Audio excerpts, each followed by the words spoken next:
Chapitre 6. Fuyez, enfants de Benjamin, du milieu de Jérusalem, sonnez de la trompette à Tekoa, élevez un signal à Beth Hakerem. Car on voit venir du septentrion, le malheur et un grand désastre. La belle et la délicate, je la détruis, la fille de Sion. Vers elle marchent des bergers avec leurs troupeaux, ils dressent des tentes autour d'elle, ils broutent chacun sa part. Préparez-vous à l'attaquer. Allons, montons en plein midi, malheureusement pour nous, le jour baisse, les ombres du soir s'allongent. Allons, montons de nuit. Détruisons ces palais. Car ainsi parle l'Éternel des armées, abattez les arbres, élevez des terrasses contre Jérusalem. C'est la ville qui doit être châtiée, il n'y a qu'oppression au milieu d'elle. Comme un puits fait jaillir ses eaux, ainsi elle fait jaillir sa méchanceté, il n'est bruit en son sein que de violence et de ruine, sans cesse à mes regards s'offrent la douleur et les plaies. Reçois instruction, Jérusalem, de peur que je ne m'éloigne de toi, que je ne fasse de toi un désert, un pays inhabité. Ainsi parle l'Éternel des armées, on grappillera comme une vigne l'érès d'Israël. Porte-y de nouveau la main, comme le vendangeur sur les ceps. À qui m'adresser, et qui prendra témoin pour qu'on écoute? Voici, leur oreille est incirconcise, et ils sont incapables d'être attentifs. Voici, la parole de l'Éternel est pour eux un opprobre, ils n'y trouvent aucun plaisir. Je suis plein de la fureur de l'Éternel, je ne puis la contenir. Répands-la sur l'enfant dans la rue, et sur les assemblées des jeunes gens. Car l'homme et la femme seront pris, le vieillard est celui qui est chargé de jour. Leurs maisons passeront à d'autres, les champs et les femmes aussi, quand j'étendrai ma main sur les habitants du pays, dit l'Éternel.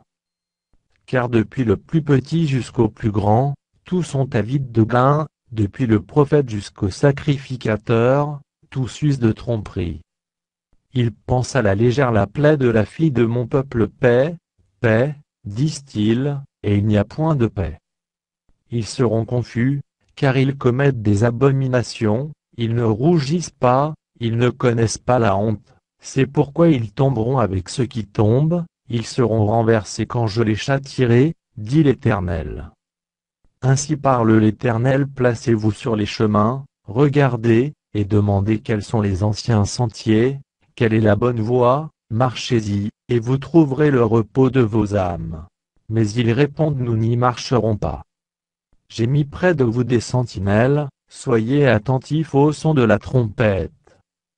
Mais ils répondent, nous n'y serons pas attentifs. C'est pourquoi écoutez, nations. Sachez ce qui leur arrivera, assemblée des peuples. Écoute, terre. Voici, je fais venir sur ce peuple le malheur, fruit de ses pensées, car ils n'ont point été attentifs à mes paroles, ils ont méprisé ma loi. Qu'ai-je besoin de l'encens qui vient de Séba, du roseau aromatique d'un pays lointain? Vos holocaustes ne me plaisent point, et vos sacrifices ne me sont point agréables. C'est pourquoi ainsi parle l'Éternel, voici, je mettrai devant ce peuple des pierres d'achoppement, contre lesquelles se heurteront ensemble père et fils, voisins et amis, et ils périront. Ainsi parle l'Éternel, voici, un peuple vient du pays du septentrion, une grande nation se lève des extrémités de la terre. Ils portent l'arc et le javelot, ils sont cruels, sans miséricorde, leur voix mugit comme la mer.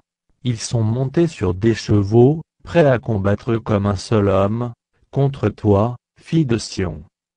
Au bruit de leur approche, nos mains s'affaiblissent, l'angoisse nous saisit, comme la douleur d'une femme qui accouche.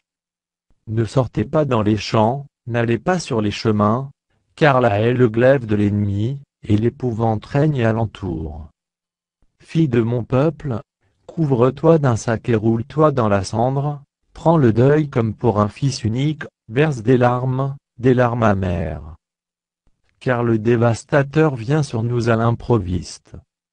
Je t'avais établi en observation parmi mon peuple, comme une forteresse, pour que tu connusses et sondasses leur voie.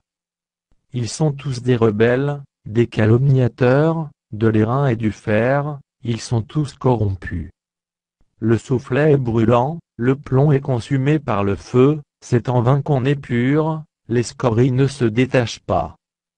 On les appelle de l'argent méprisable, car l'Éternel les a rejetés.